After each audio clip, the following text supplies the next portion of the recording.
Я провів в Unreal Engine 10 годин, і ось що трапилось.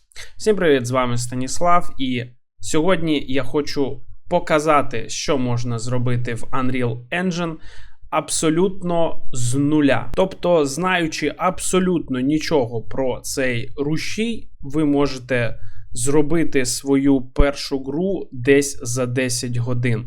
Все, що ви тут бачите, і все, що ми розглянемо далі з механік, які присутні в цьому рівні, було зроблено десь за 3 години.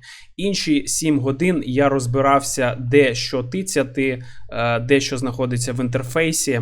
Так що, щоб не витрачати цих 7 годин, ви можете подивитись моє наступне відео про overall інтерфейс в Unreal Engine і не тупити, як тупив я. Але я робив це на стрімах чисто заради спортивного інтересу. Тож, давайте розглянемо, що у нас тут є. Поїхали. Перше, що кидається в очі, це ми маємо таку скелю, складену з об'єктів з квікселя Megascan. В Unreal Engine це чудово інтегровано. Отут у нас знаходиться Quixel Bridge, такий самий, як і в Blender, і я використовував ті самі ж моделі, які я використовую в Blender, але тут це працює краще, ну і не дивно. Наступне, що ми маємо, це Terrain.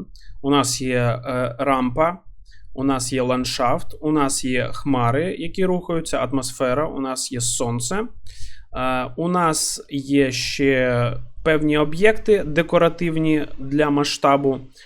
Так само це якісь вірьовочки, драбинки, балки з канатами. І все це так само з квікселя. Трошки рослинності, вона поки не анімована. Чому я додав ці об'єкти? Тому що вони дають нам відчуття масштабу і додають нам контекст. Тобто без цих об'єктів, якщо ми їх приберемо, то ми не розуміємо, що відбувається. А так як це гра, вже можна назвати це демо-версією. За сучасними стандартними розробки ігор це вже демо-версія. Трошки наративу, щоб ми розуміли, що тут відбувається. Так само у нас є стульчик. І знаєте, про ігри це ціла філософія, що називати іграми.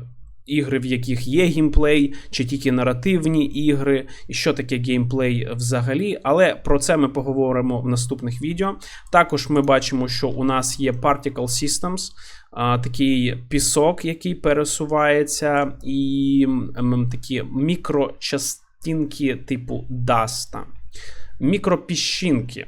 Ну і не в геймплей моді, це все, що можна побачити, а щоб побачити більше, треба натиснути кнопку Play this level і ми почнемо грати гру.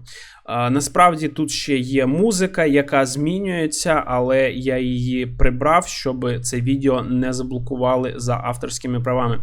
Як ви бачите, наші об'єкти мають колізію, це не по дефолту, це треба додавати до кожного об'єкту, щоб ми могли по ним бігати, таким чином з ними взаємодіяти. Також реалізована механіка типу grapple-хука.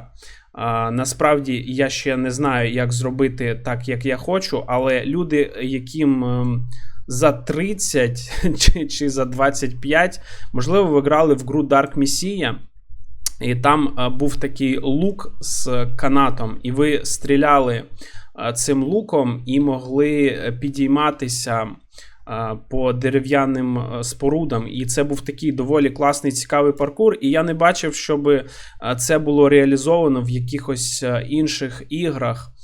Так що оце у нас гра про скелелазів.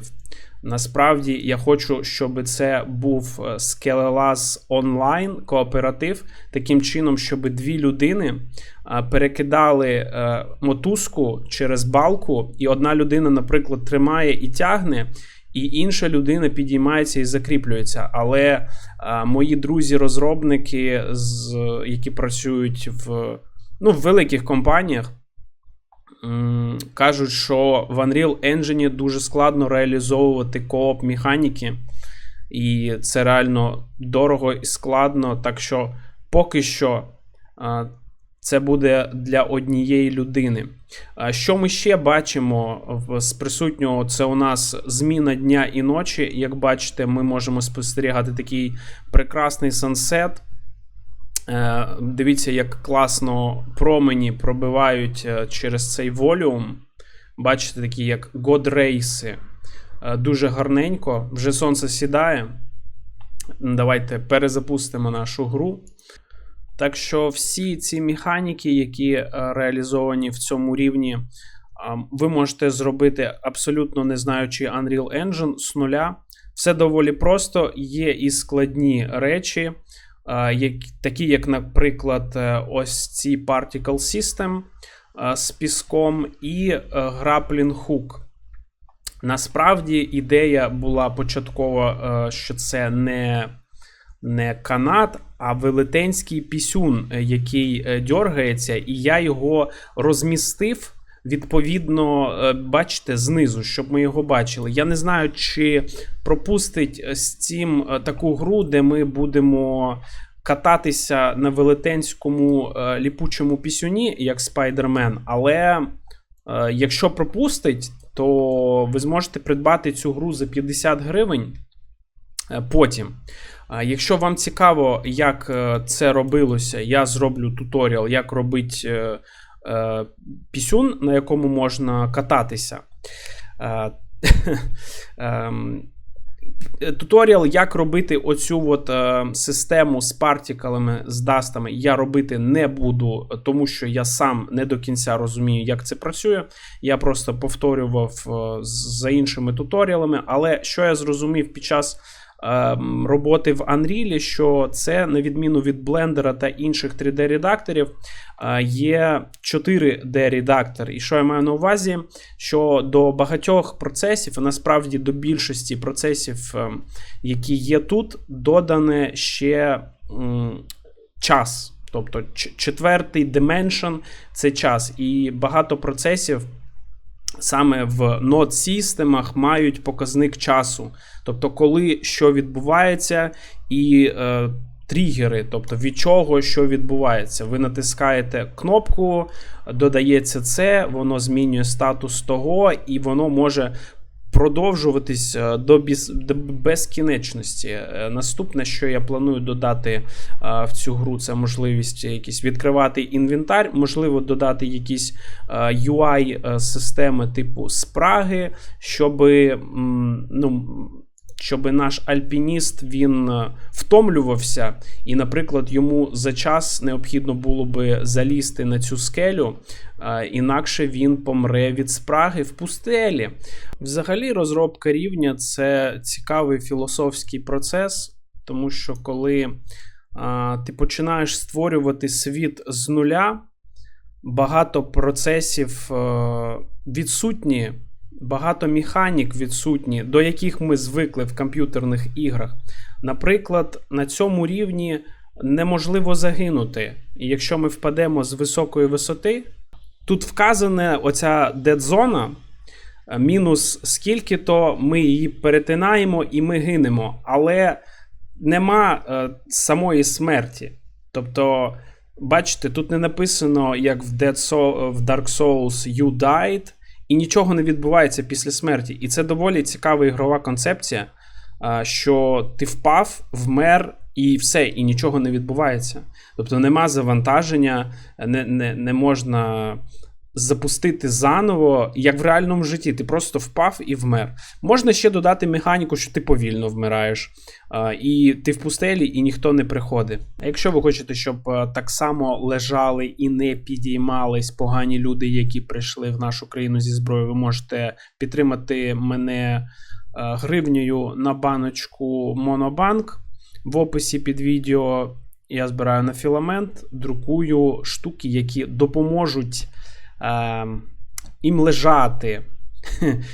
Так що це доволі цікава ідея, і такі ідеї весь час до мене приходять, поки я знаходжусь на цьому рівні. Тому що мені близький такий підхід від місця.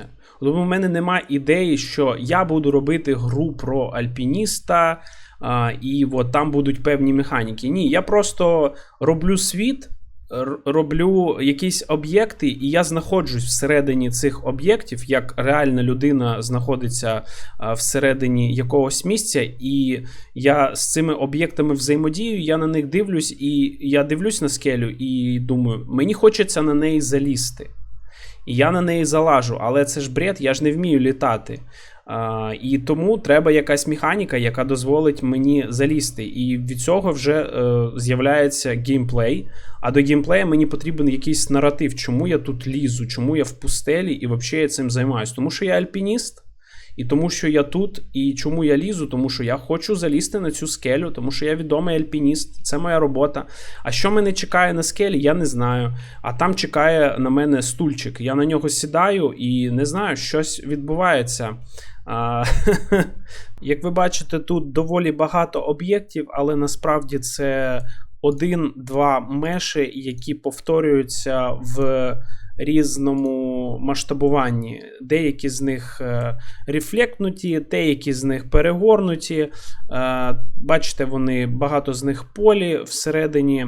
Це робиться для того, щоб заощаджувати місце на нашому жорсткому або не жорсткому диску. Взагалі, це дуже корисна звичка для будь-яких 3D-редакторів, для будь-яких рівнів. Навіть якщо ви в блендері, навіть якщо це не комп'ютерна гра, яку комусь треба буде скачувати, завжди намагайтесь з мінімальної кількості мешів збирати такі об'єкти, як скелі. Але з цього народжується інша проблема, що воно репетативне, тобто воно не виглядає по-справжньому, воно виглядає якось артифішально.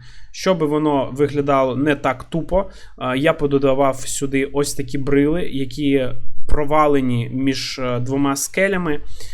Я бачив подібні скелі в реальному світі, камінюки, які лежать, і здавалось би, це нереалістично, але це реалістично, тому що я це бачив. Так що завжди дивіться, шукайте якісь рефи, і старайтесь зробити все різноманітним і цікавим з усіх боків. Композицію, ритм ніхто не відміняв. Так що, та й таке. Якщо вам цікаво, ставте, будь ласка, вподобайку. Підписуйтесь на канал, якщо хочете побачити ще відоси про Unreal Engine, де ми вже будемо вчити інтерфейс та як робити всі ці елементи. Ось десь ось тут можна буде подивитися попереднє відео про Unreal Engine 5, про нові фічі, які додали розробники. А ось тут можна буде подивитись плейліст для початківців про Blender. Всім до зустрічі в нових неймовірних відео.